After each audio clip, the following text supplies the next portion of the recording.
Dale un aplauso fuerte, fuerte, fuerte, fuerte. Aleluya. Puedes tomar asiento. Aleluya. Bendito Dios. Qué bueno es adorar al Señor en la hermosura de su majestad. Vamos a tener un día solamente de adoración. Hace tiempo que tenemos muchos meses, quizás más de un año, de nuestro último culto de así solamente de adoración. Vamos a venir un día y nos vamos a ir solamente en alabanza, en adoración, en danza. Eso es glorioso. En esta tarde vamos a ministrar, le hemos puesto por título Licencia Profética. Licencia profética. Y me voy a referir a un poquito de la jurisprudencia judía para hablar de esto, pues aunque es un tema bastante delicado, vamos a hacer referencia a que según la ley judía se pudiera, escuche, un poco delicado lo que voy a decir, se pudiera en un momento determinado, por un bien mayor, anular temporalmente alguna directriz de las Escrituras.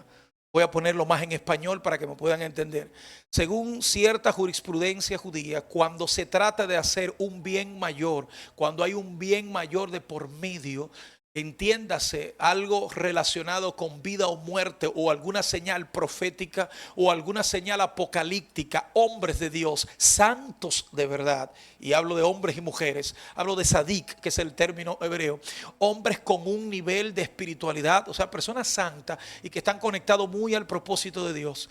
Este tipo de hombres, que en las Escrituras vamos a ver algunos de ellos, en algún momento determinado hicieron algo en las Escrituras que estaba completamente o diametralmente opuesto a un mandamiento de las Escrituras.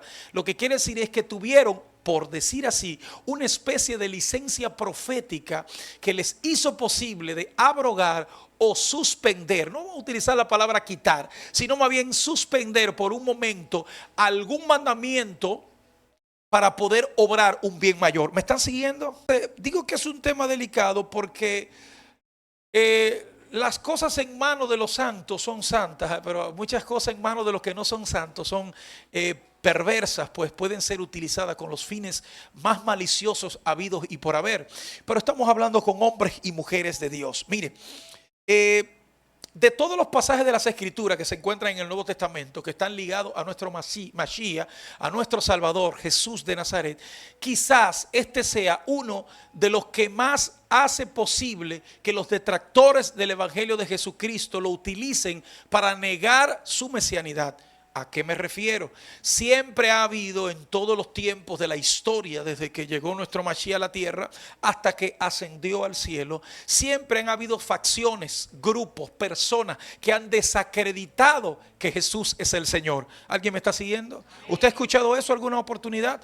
Y últimamente, y no porque no haya pasado en anterioridad, en tiempos atrás, últimamente yo particularmente he visto que hay muchos grupos que tratan de desacreditar a nuestro Mashiach. ¿Alguien también lo ha podido notar? O sea, me refiero a que han querido restarle, han querido minimizarlo, han querido posponerlo, han querido solamente reducirlo o desvanecerlo a un hombre bueno, justo, a un hombre que tiene cualidades muy buenas, pero que no, como que no llega. Entonces, durante todas las Escrituras, sobre todo en el Nuevo Testamento, vimos a Pablo siendo ese abanderado del Evangelio que defendía no solamente su apostolado, sino que defendía el señorío de nuestro Señor y Salvador Jesucristo de Nazaret. Entonces, en este pasaje vemos algo interesante.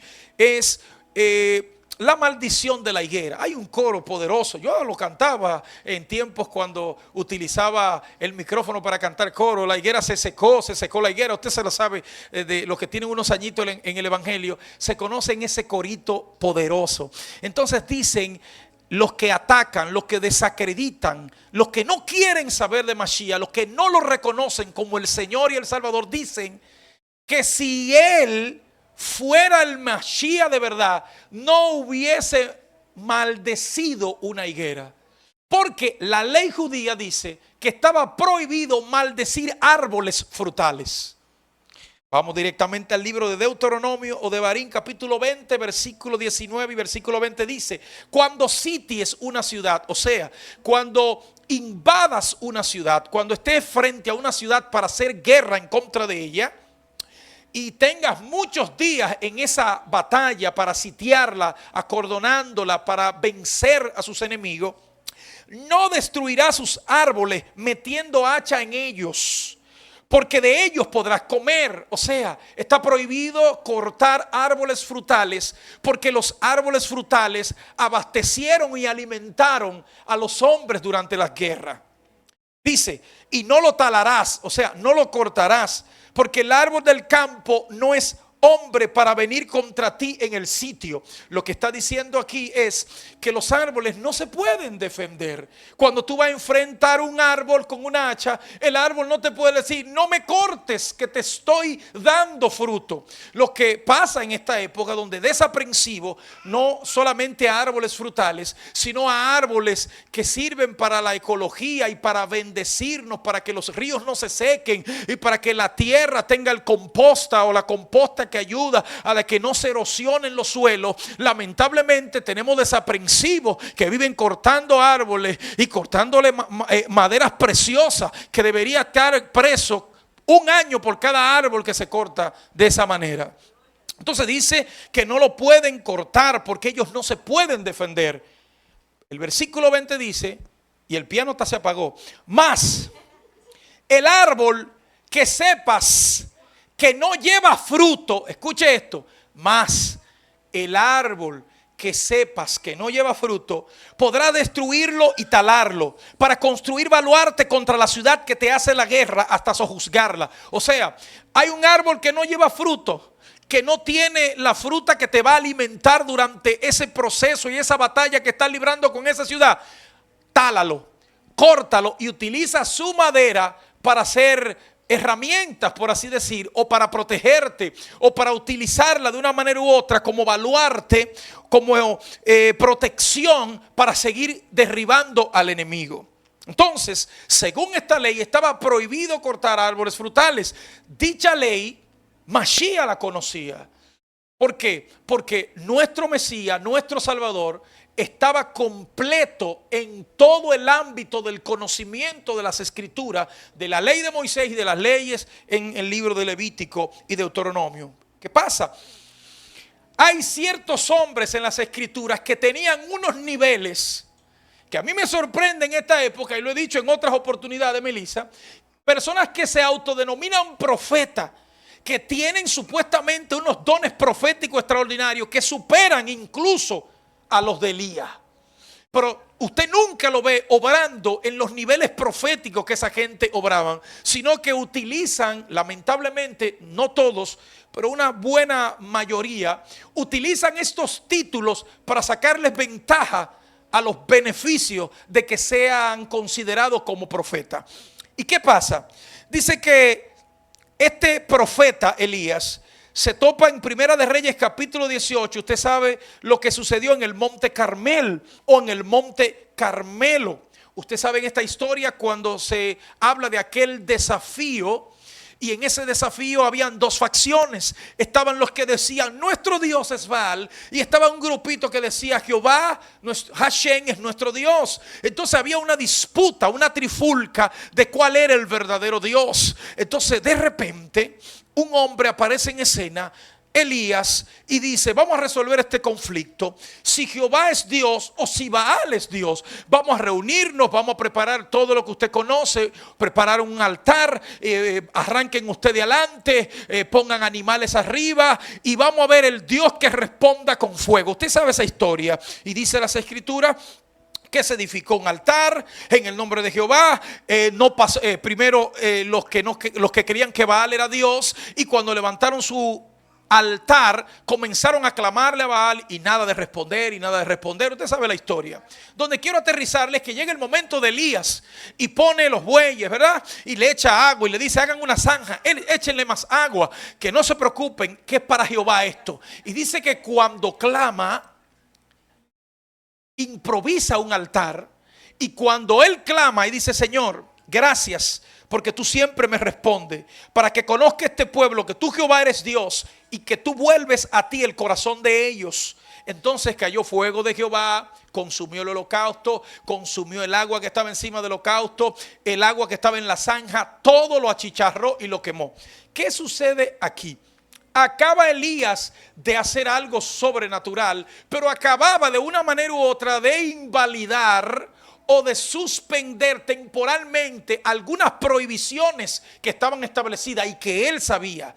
Pero ¿por qué él suspende esto y qué fue lo que suspendió? Lo siguiente, era en tiempos donde había un templo y estaba prohibido levantar un altar cuando hay un templo, y había un templo donde se hacía sacrificio y Elías era profeta.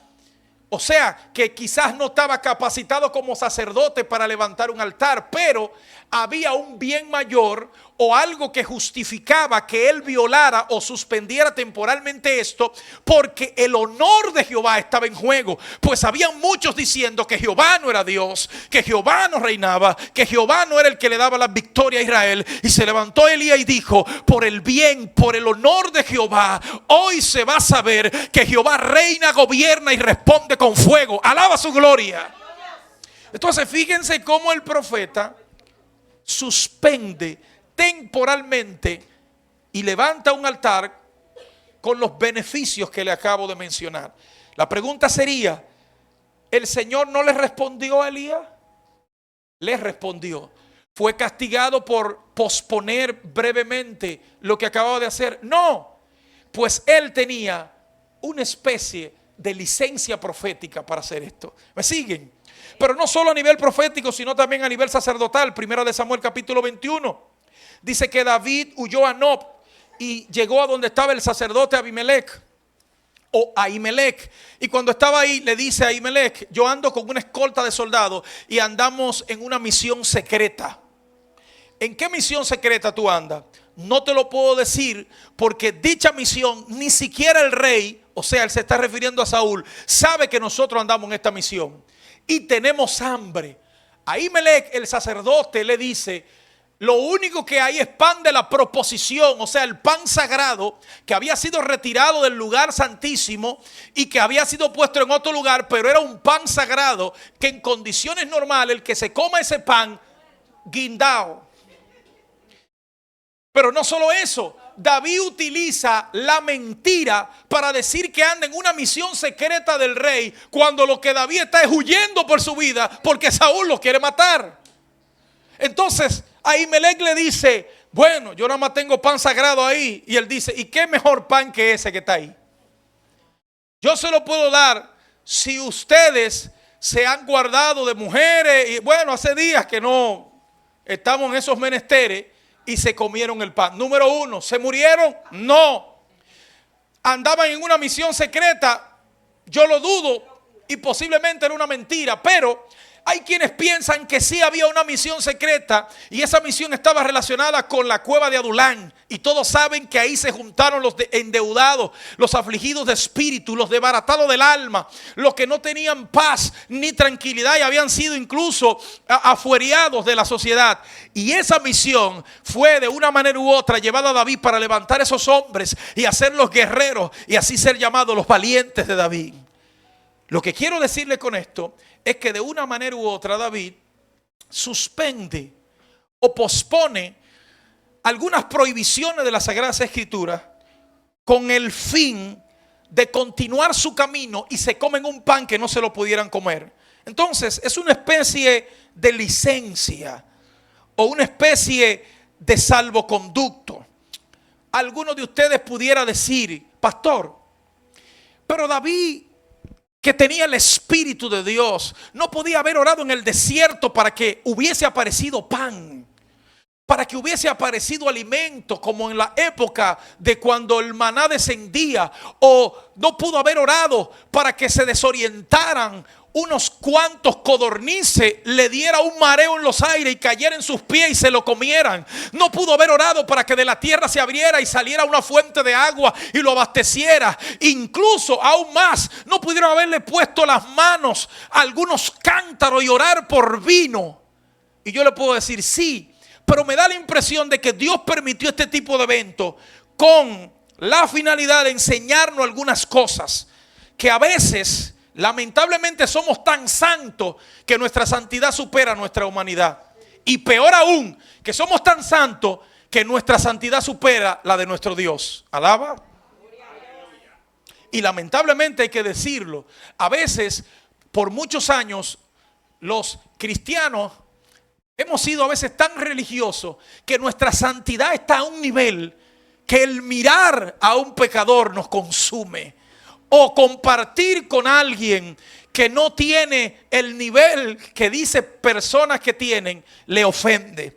Entonces Dios permite este tipo de eventos para demostrarnos que por encima de todo eso está el Dios Todopoderoso, que sí es santo y que no anda presumiéndolo. Alaba su gloria en esta hora. Dale un aplauso al Señor, aleluya. Ya le mencioné el caso de Elías y el caso de David, pero está el caso de otro profeta, el caso de Eliseo, el hijo de Safat, el que siempre estaba en el valle de Abel Meola. Dice que predice una victoria sobre Moab y se juntan 3 reyes para pelear. Pues Moab era un rey perverso y tenía un ejército impresionante. Y dice que se junta el rey Josafat de Judá, se junta también el rey posiblemente Jorán de Israel y también el rey de Edom, y van a la guerra. Y saben la historia, se quedan sin comida, se quedan sin bebida y comienzan a decir: nos vamos a morir todos. El rey de Moab nos va a encontrar aquí. No hay agua para las bestias, no hay agua para el ejército, no hay agua para los reyes, no hay agua para nadie. Aquí perdimos todo. Hay que buscar a alguien que consulte a Jehová. Y mandan y buscan ¿a quién? Al profeta. Y él, usted sabe también la historia, versículo clave, comienza a profetizar. Después que llama a un tañedor o a un músico para, en lo que ese músico toca, él poder recibir las directrices del cielo. Y mientras él recibe las directrices del cielo, dice algo interesante en el versículo 19 de Segunda de Reyes capítulo 3, que dice ahí: y destruiréis toda ciudad fortificada y toda villa hermosa, y talaréis todo buen árbol. Talaréis todo buen árbol, o sea, árboles frutales. Los árboles buenos son aquellos que dan fruto. Entonces el profeta, por orden divina, por una situación que atañe la victoria sobre sus enemigos, está dándole licencia al profeta Eliseo para que los que oyen sus palabras, que viene de parte de Dios, tengan la autoridad de destruir todo árbol, no importa que sea de higo, no importa que sea de la fruta más sabrosa del desierto. Iba a ser talada y cortada con el beneficio para los hijos de Dios. Alaba. Cegaréis todas las fuentes de agua y destruiréis con piedras toda tierra estéril. Entonces, este hombre, por mandato divino, utiliza esta licencia para talar los árboles buenos, porque hay un bien mayor que está ligado a salvar, a proteger, a librar de que los israelitas se mueran de sed. Hay creyentes que parece que tenemos invertido el orden de las prioridades, pues tenemos el conocimiento de las escrituras, pero en vez de aplicarlo correctamente, lo aplicamos de una manera religiosa. Y usted me va a decir: ¿con qué? Para allá vamos. Primero tenemos que ir a hablar ahora un poquito de Abraham. Pues Abraham, dice las escrituras, que recibe órdenes de Dios para que vaya a Egipto. Y cuando va llegando a Egipto, le dice a su esposa: mi amor, en esta tierra hay problemas. Salimos de un lugar donde hay mucha hambre y tenemos que refugiarnos aquí. Pero ¿qué pasa? Tú eres demasiado hermosa. Sarai, tú eres una mujer espectacular. No más bonita que la mujer mía, pero se veía bien. He aquí, ahora conozco que eres mujer de hermoso aspecto. Y cuando te vean los egipcios van a decir: esa mujer hay que enamorarla. Entonces lo que vamos a hacer es que tú vas a decir que somos hermanos. Escuche, dice las escrituras que eso lo hicieron entre los dos. Y sucedió que cuando llegaron, ella dijo que era su hermana, para que le vaya bien por causa de esto y su alma viva. Pero ¿qué sucedió? Dice el versículo 14: aconteció que cuando entró Abraham en Egipto, los egipcios vieron que la mujer era hermosa en gran manera. También los vieron los príncipes de Faraón y la alabaron delante de él. Pero el versículo 17 dice: mas Jehová hirió a Faraón y a su casa con grandes plagas por causa de la mujer, por causa de Sarai, la mujer de Abraham.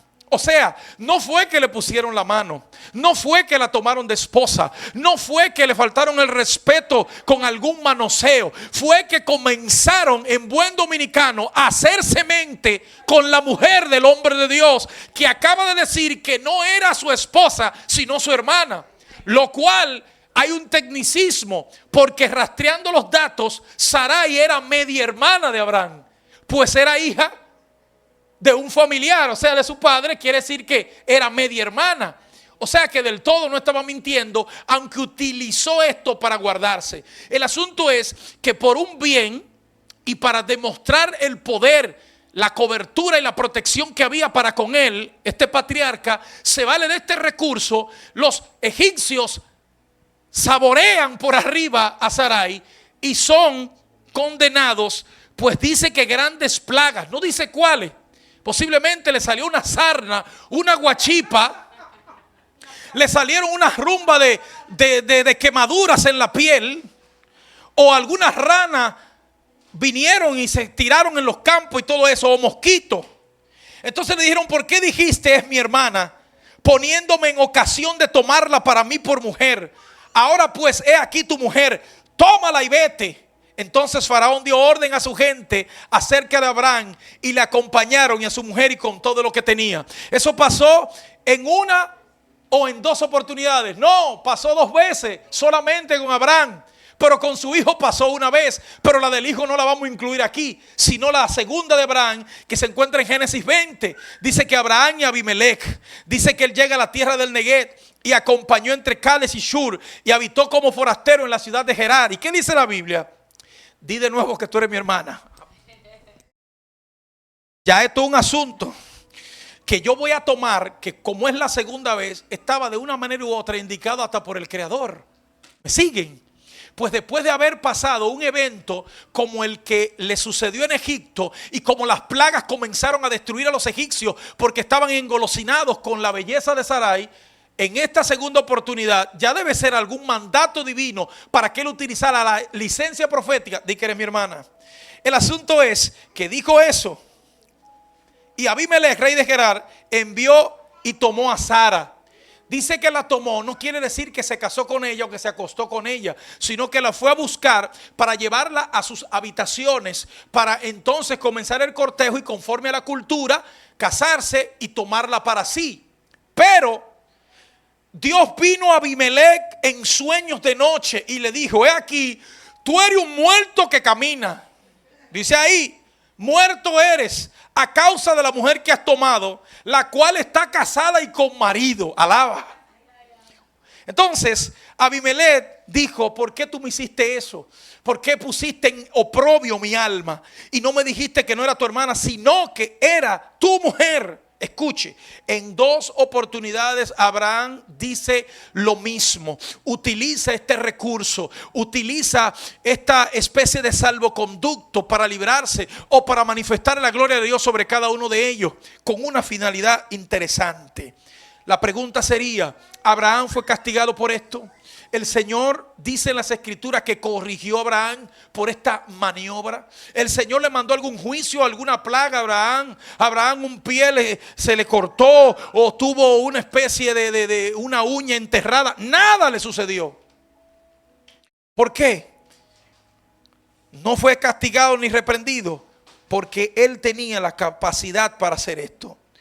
Pero volvamos a nuestro orden y volvamos al mensaje original. No era tiempo de higos. Lo que significa es que cómo se explica de que alguien maldiga sobre un arbusto que conoce de antemano que lo frutal no puede ser maldecido, y mucho menos si tú vas en una temporada que no corresponde tener fruto. Acuérdense que la higuera tiene una representación de Israel, y la época quizás era una época temprana, pero no tan temprana para que no tuviera algo de fruto.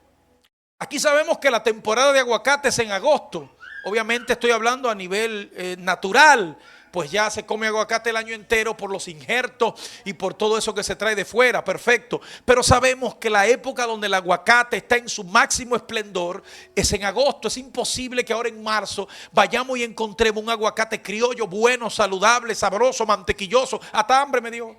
El asunto es que es contraproducente pensar de que si yo voy ahora a una mata de aguacate porque tengo hambre y no le encuentre fruto, no es agosto, es marzo, me voy a enojar a tal punto que le voy a decir: te vas a secar desde la raíz hasta la coronilla, pues teniendo yo hambre no encontré en ti nada. Lo que llama la atención es que esa higuera estaba frondosa, o sea, tenía muchas hojas, pero lamentablemente no tenía fruto. Y esto es una clara explicación profética de que hay muchos creyentes que están así frondosos con hojas, pero no hay nada de fruto.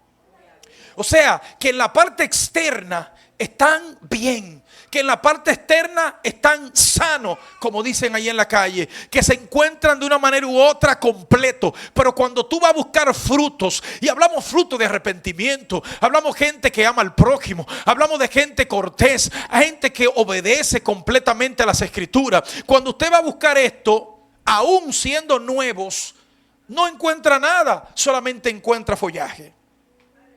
La Biblia dice que los árboles dan el fruto a su tiempo. Salmo 1 dice: bienaventurado el varón que no anduvo en consejo de malos, ni en silla de escarnecedores se ha sentado, sino que en la ley de Jehová está su delicia y en ella medita de día y noche. Dice, la compara como el buen árbol plantado junto a corrientes de agua, que da su fruto a su tiempo y su hoja no cae, y todo lo que hace prosperará. No así a los malos, que son como el tamo que arrebata el viento. Es tiempo para que la iglesia entienda de que estamos en el tiempo correcto para que el Mashiach encuentre en nosotros frutos. Pues de no ser así, lamentablemente no habrán buenas noticias. Pero ¿por qué maldijo la higuera y se seca? Acuérdense que yo le dije al principio que hay hombres en las escrituras que tienen una especie de licencia profética o que utilizan algunas señales para dar algunos ejemplos apocalípticos. Y si un hombre como Elías, caballo entre caballos, como profeta, o como Eliseo, o como David, pudieron hacerlo, ¿qué será el que está por encima de todo ello? Nuestro Salvador. Alaba. El que en repetidas ocasiones dijo: uno más grande que Salomón está aquí, uno más grande que Jonás está aquí, uno más grande que Abraham está aquí. Pues Abraham y todos ellos se iban a gozar del día cuando yo apareciera. Yo soy más grande que Abraham, yo soy más grande que Moisés, soy más grande que todo. Por tanto, si ellos pudieran utilizar el recurso de una licencia profética para suspender temporalmente un mandamiento con un fin mayor, ¿qué más seré yo? Alaba. Por tanto, principalmente yo tenía hambre y quería enseñarle algo con respecto a la higuera. La maldije porque aún sin ser tiempo, aunque ya debía tener algo de fruto, no tenían. Pues los judíos en el tiempo de Mashiach ya hacía siglos, milenios, que se le había entregado la Torá, que se le había entregado la palabra, que habían habido hombres y mujeres que le habían enseñado los caminos del Creador con detalles hasta más no poder, y ya deberían conocer la altura que se encontraban a nivel profético. Sin embargo, lamentablemente no era así.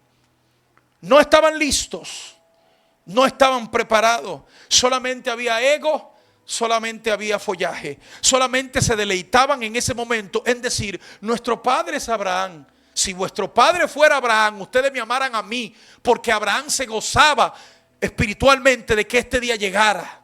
Si ustedes fueran hijos de Abraham, ustedes me sirvieran a mí y creyeran en el que me envió. Pero vuestro papá, no me hagan decirle quién es su papá. Y ellos siguieron, y cuando siguieron, no, nuestro padre Abraham.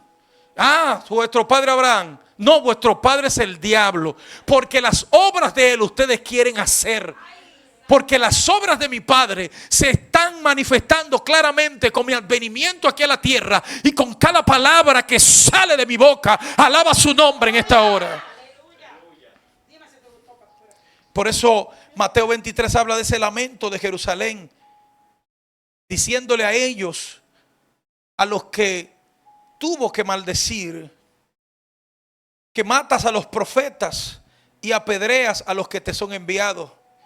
¿Cuántas veces quise juntar a tus hijos como la gallina junta sus polluelos debajo de las alas y no quisiste? Está hablándole a una nación que rechazaba al Hijo del Dios viviente. No todos, sino a aquellos que tenían por religión todo lo que le habían añadido a la Torá y a los mandamientos, y que lo ponían por encima de los mandamientos de Moisés. He aquí vuestra casa os es dejada desierta, porque os digo que desde ahora no me veréis hasta que digáis, bendito el que viene en el nombre del Señor. Entonces, finalmente, cuando las leyes no interfieren con mandamientos divinos, siempre habrá que obedecer. Voy a repetirlo: cuando las leyes no interfieren con mandamientos divinos, siempre habrá que obedecer. Romanos capítulo 13, versículo 1 dice: sométase toda persona a las autoridades superiores, porque no hay autoridad sino de parte de Dios, y las que hay por Dios han sido establecidas. Lo que le quiere decir esto es que Dios establece de que nosotros debemos someternos a las autoridades que están establecidas, a las leyes y normas humanas, siempre y cuando esas leyes no alteren o no quiten o abroguen completamente un mandamiento divino. ¿A qué me refiero? Vamos a ponerlo desde lo complejo hasta lo simple. Si aquí por ley se establece que el único Dios que se va a adorar es al Dios tierra, y hay que simplemente adorarlo, y en todas las iglesias es una obligación, aunque sea una ley terrenal y yo esté llamado a obedecerla o a respetarla, yo no tengo que seguirla, aunque esto lamentablemente me cueste encierro y por qué no también la vida. Pues va en contra de lo que la palabra de Dios establece, de que a un solo Dios servirás y tan solamente a Él te inclinarás. Hay otras leyes, quizás un poquito, que tendría usted que tener una experiencia y una conciencia espiritual mayor. Y me refiero a la época aquella de las VAQNA. No se puede decir si no lo quitan. La inyección que se puso algunos años. Todos saben que supuestamente no era obligado, pero tú no podías hacer nada ni entrar a ningún sitio si no te colocabas eso. Entonces no entiendo la palabra obliga, no es obligatorio, pero por otro lado no puedo acceder a nada. No puedo entrar a un comercio, te van a suspender del trabajo, incluso a los muchachos también en algunos colegios tendrían que ponérsela. Entonces no entiendo, ¿es obligada o no es obligada? ¿Y qué pasó? Si algunas personas se dieron cuenta, y eso no es un mito, y esto no es algo de la teoría de la conspiración, lo que ha resultado después de esa ola inmensa de las pullas es que muchísima gente ha muerto súbitamente. Y eso está probado por médicos y todo eso, el incremento de taquicardia, de problemas de aquí y para allá. Si yo tengo la capacidad para suspender algo de esa naturaleza para un bien común o para un bien mayor, yo lo puedo hacer de una manera u otra. ¿No me están entendiendo todavía? A mí en una oportunidad me pusieron una vacuna y yo tuve que ir a emergencia. Era una vacuna, no recuerdo, hace muchos años. Y yo paré en emergencia con el corazón saliéndoseme por la boca. Y dijeron, qué raro, esa vacuna no provocan eso. Entonces llegó esta ola de vacunación. Yo sé quién se la va a poner, la madrina de ustedes. Ok. Escuche esto. Lucas, capítulo 13, versículo 10 en adelante. Dice: Jesús sana a una mujer en el día de reposo. Escuche esto. Es un mandamiento, no es una prescripción de las 400 y pico de leyes que están en Levítico. No, es un mandamiento de la Torá. De los 10 mandamientos, dice: observa el séptimo día, o sea, guárdalo, santifícalo, apártalo para ti, para los judíos. Es un mandamiento. Sin embargo, que Jesús enseñaba en la sinagoga en un día de reposo. O sea, la tarde del viernes estaba enseñando Mashiach las escrituras. Y había allí una mujer que desde hacía 18 años tenía un espíritu de enfermedad. La mujer estaba encorvada, no se podía enderezar. Tenía, quién sabe, como no se conocía eso, tal vez esclerosis múltiple. Estaba encorvada a tal punto que había sido llevada a médicos y nadie podía hacer nada. Su columna quizás estaba destruida, quizás todos los discos ya estaban aplastados, ya no tenía cómo resolver su problema. Y cuando el Señor la vio, dice que la llamó y le dijo: mujer, eres libre de la enfermedad.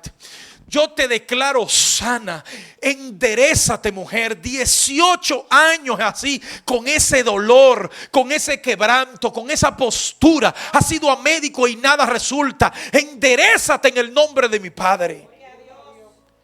Puso su mano sobre ella y ella comenzó a glorificar a Dios. Pero dice el versículo 14 que el principal de la sinagoga dijo: mira, sanando en día de reposo. 6 días hay en toda la semana para que puedas utilizar ese poder. Oye, qué ridiculez. Ese poder que tú tienes no lo puedes utilizar otros 6 días. No, tiene que ser el día de reposo. Y él les dice: hipócrita, cada uno de vosotros le tengo una pregunta. Cuando un animal de lo de ustedes, aparte de ustedes que son animales, se le cae en un hoyo, ustedes no lo sacan porque es día de reposo. Ustedes esperan al día siguiente para sacarla de un hoyo. No, nosotros lo sacamos porque esos animales llevan leña, esos animales llevan esto, llevan lo otro, llevan cántaros, llevan esto. Entonces ustedes son unos hipócritas. Pues esta mujer es mucho más importante que todos los animales. Y ella tenía 18 años atada por el diablo. Y hoy no la iba yo a libertar porque era día de reposo. Hipócritas. Escuche, se avergonzaron todos sus adversarios, pero todo el pueblo se regocijaba por todas las cosas y las glorió hechas por él. Y escuche más: ay de vosotros, escribas y fariseos hipócritas, porque diezmáis la menta y el eneldo. En otras palabras, eran expertos en sacar el diezmo de estas especias, de diezmar la menta, o sea, una especia, y el eneldo también. Ellos decían: bueno, yo conseguí tantos sacos de esto, déjame llevar al templo el diezmo de esto. Y ponían esto por encima de otras cosas mayores. No estaba criticando el diezmo, no estaba desacreditándolo, diciéndolo que es malo o que lo suspendan. Lo que le estaba diciendo es que ellos diezmaban la menta y el eneldo, pero dejaban de hacer cosas más importantes que eso, como que la justicia, la misericordia y la fe. Esto era necesario hacer sin dejar de hacer aquello. Tú vas a diezmar, diezma. Tú vas a honrar a Dios, hónralo, pero no dejes de aplicar misericordia con el que necesita misericordia. Darle amor al que necesita amor, ayudar al que necesita que se ayude. Alaba su gloria. Guía de ciegos que coláis el mosquito pero se tragan el camello. Ustedes son expertos cada vez que se van a tomar algo de vino o de agua, buscar un colador, porque les ofende que una pajita o un mosquito simple se cuele en el vaso y se lo beban. Es verdad, ustedes pueden colarlo para no tragarse un mosquito, pero es más fuerte lo que ustedes hacen, porque no se tragan el mosquito, lo cuelan, pero se tragan el camello. Tradúzcame, pastor. Ustedes le ponen atención a las cosas tan pequeñas cuando hay otras cosas mayores, importantes para el reino y la gloria de Dios.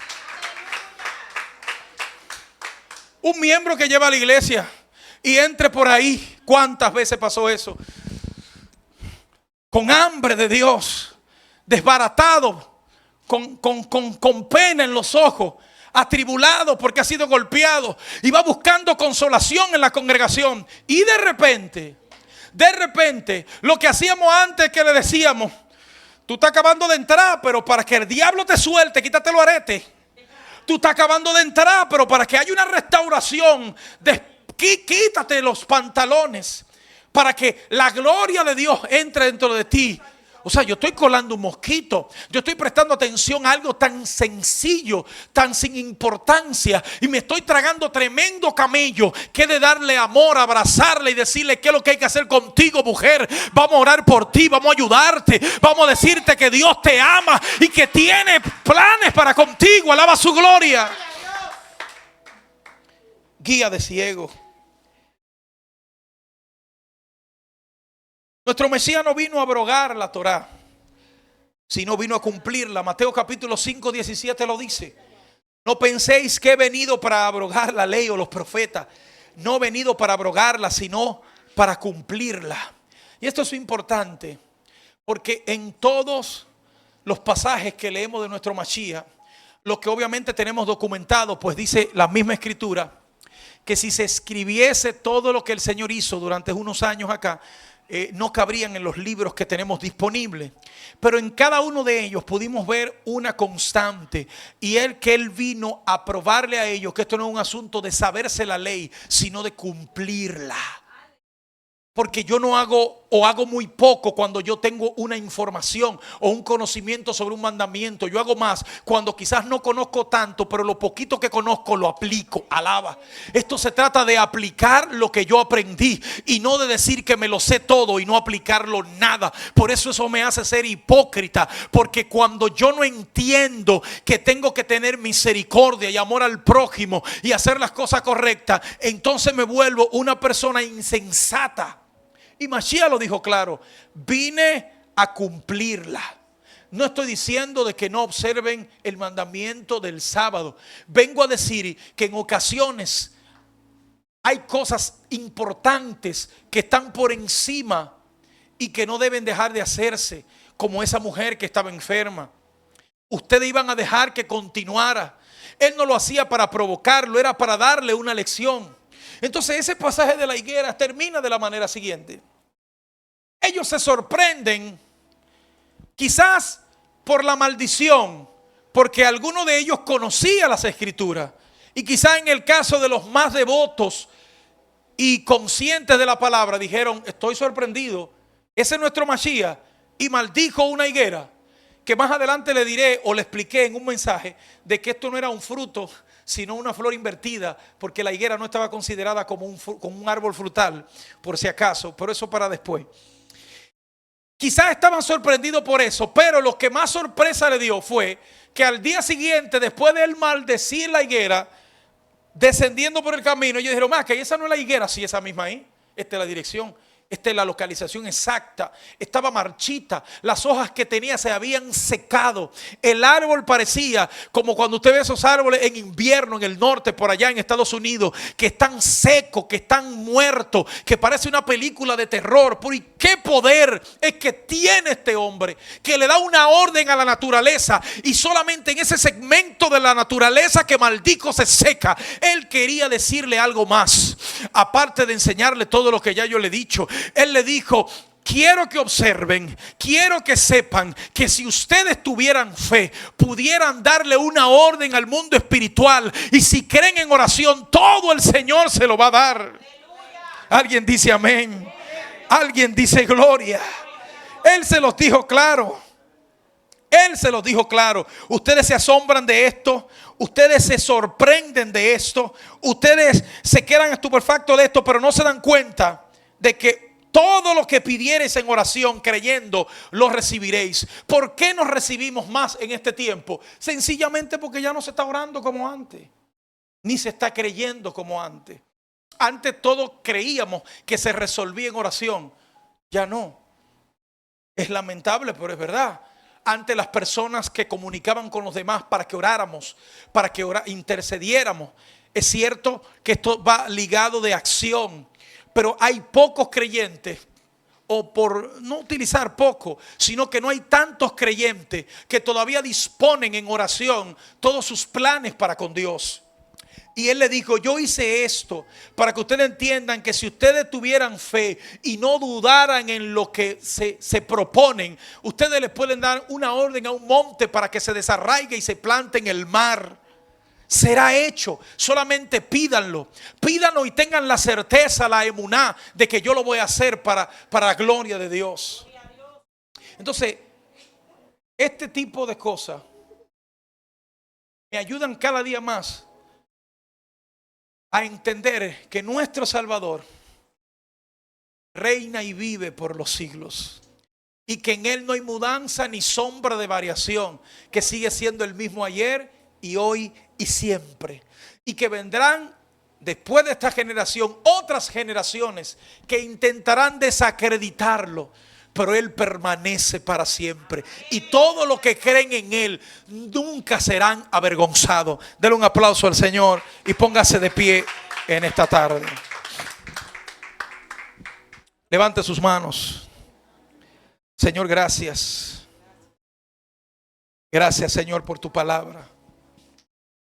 Porque como ella dice, todo lo que pidamos en oración, creyendo, lo vamos a recibir. En esta hora yo clamo por la congregación, por CFA Santo Domingo. Señor, clamo por cada uno de los hijos, tanto los presentes como los que están a través de las redes. Te pido que los bendiga con toda bendición en los lugares celestiales en Cristo Jesús. Señor, te pido que de una manera sobrenatural, los que están enfermos, pases tu mano sobre ellos. Tu palabra dice que por tus llagas, que por tus heridas nosotros hemos sido sanados. Estamos pidiendo, rogando e intercediendo por cada uno de ellos, de los que están enfermos, para que tú lo levantes. Enviamos esta palabra de salud en los hospitales, en las clínicas, en las casas, donde quiera que se encuentren. Aquellos que están atravesando por problemas, dificultades, que en el nombre de Jesús reciban salud, reciban medicina a través de los méritos de Mashiach. Estamos clamando de una manera sobrenatural por la salud del tío de Yari. Estamos clamando por Kelín. Estamos clamando por la madre de Alexandra. Estamos clamando por cada uno de los que están atravesando por una situación difícil de salud. Señor, tócalos, pasa tu mano sobre ellos. Creemos confiadamente y damos la orden como aquel hombre que te creyó al tú decirle: ve que tu criado está sano, ve, no importa, yo no tengo que ir, solamente di la palabra y mi criado va a sanar. Y el hombre, la mujer va a sanar. Así que enviamos esa palabra de salud. Señor, en el nombre de Jesús estamos clamando por los matrimonios. Señor, tiempos difíciles donde los matrimonios están sufriendo, las familias están sufriendo, porque saben las tinieblas que este vínculo del matrimonio y de la familia es lo más perfecto y lo más poderoso que hay aquí en la tierra. Lo que Dios ha establecido como ese parámetro de cobertura y de protección. Cuando la familia está unida, cuando los matrimonios están unidos, los hijos tienen una cobertura, tienen un cerco especial. El diablo no puede tocarlos, no puede dañarlos, puede intentarlo, pero no va a destruirlo, porque la palabra está en ellos, porque Dios está con ellos. En el nombre de Jesús clamamos por los matrimonios de la casa, para que sigan fortalecidos en comprensión, en amor, en respeto, en coinonía, en el nombre poderoso de Jesús. Señor, clamamos por aquellos que están buscando empleo, súplele de una manera especial. Señor, abre las ventanas de los cielos, pon sus nombres en los lugares específicos y bendícelos en el nombre de Jesús. Señor, clamamos por cada uno de los que están atravesando por problemas espirituales fuertes. Hablo de esos problemas del alma, como la depresión, la ansiedad, la tristeza. Aquellos que están a punto de desboronarse, aquellos que están perdiendo la fe o que se sienten desfallecer. Te pido que lo levantes, Señor, que los vivifique, que ponga de tu espíritu en ellos, para que en el nombre de Jesús se levanten y vuelvan, como dice el clamor o la carta a aquella iglesia, vuelvan a las primeras obras, al primer amor, a los primeros días, a buscarte en ayuno, en oración e intercesión. En el nombre poderoso de Jesús clamamos para que tú guardes, cubras, protejas a cada uno de los hijos de la casa que están pensando salir para los tiempos de Semana Santa. Guárdalos, cúbrelos, protégelos, guíalos, líbralos de todo accidente, líbralos de toda desgracia. Cancelamos toda malicia en contra de ellos en el nombre de Jesús. Señor, sigue supliendo y sustentando las necesidades de cada uno de tus hijos. En el poderoso nombre de Jesús te lo pedimos. Señor, gracias. Que el Señor te bendiga y te guarde. Siga resplandeciendo su rostro sobre ti, alce sobre ti su mirada y ponga en ti paz. Haga memoria de tus oraciones y de tus ofrendas. Guarde tu salida y tu entrada desde ahora y para siempre. Que siempre puedas contar con el pan, el vino y el aceite en tu casa. Siempre haya provisión y nunca te falte nada. Que todo lo que emprenda tenga el apoyo, la aprobación divina en el nombre poderoso de Jesús. Amén, amén y amén. Dale un aplauso fuerte al Señor.